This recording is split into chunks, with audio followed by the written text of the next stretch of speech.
আরেকবার ফিরে এসো 2026 ব্যাচ। এই স্কুল আমরা ফিরে আসবো স্মৃতির ভেলায় ভেসে।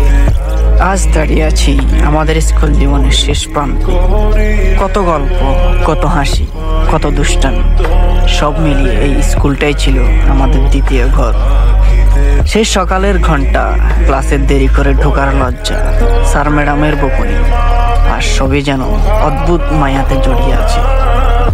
মাঠের ঘাস, লুটোপুটি খেলা, টিফিনের সময় বন্ধুদের সাথে খাবার ভাগাভাগি, আর শেষ বেঞ্চের লুকিয়ে কথা বলা, এগুলো কোনোটাই শুধু স্মৃতি নয়, এগুলো আমাদের বেড়ে ওঠার অংশ। আজ করিডোরে হাঁটতে হাঁটতে মনে হয় প্রতিটি দেয়াল যেন আমাদের নাম ধরে ডাকছে, আরেকবার ফিরে এসো। লাইব্রেরির গভীর নীরবতা, পরীক্ষার আগের রাতের টেনশন, আর রেজাল্টের দিনের উত্তেজনা, সব মিলে স্কুল জীবন ছিল একটা রঙিন সিনেমার মতো।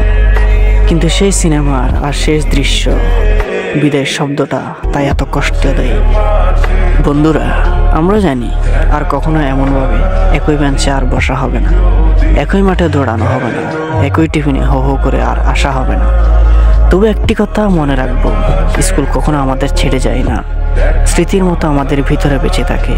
হয়তো সামনে বড় বড় পথে হাঁটবো, হয়তো নয় হাঁটতে পারি, নতুন নতুন মানুষ আসবে আমাদের জীবনে, কিন্তু স্কুল জীবনে সেই প্রথম বন্ধু, সেই প্রথম শেখা, সেই প্রথম স্বপ্ন, এসব কোনোদিনই শেষ হয় না। তাই আজ মনে হয় সময়টা একটু থেমে যাক, আমরা আরেকবার হাসি, আরেকবার ছবি তুলি, আরেকবার বলি এই স্কুল। আমরা ফিরে আসবো স্মৃতির ভেলায় ভেসে, কারণ স্কুল জীবনে শেষ হয় ঠিকই, কিন্তু এর মায়া, এর ভালোবাসা, এর সঙ্গে আমাদের হৃদয়ের তারগুলো কখনোই শেষ হয় না। One day we will say we were the batch of 2026, the ones with the most beautiful school memories.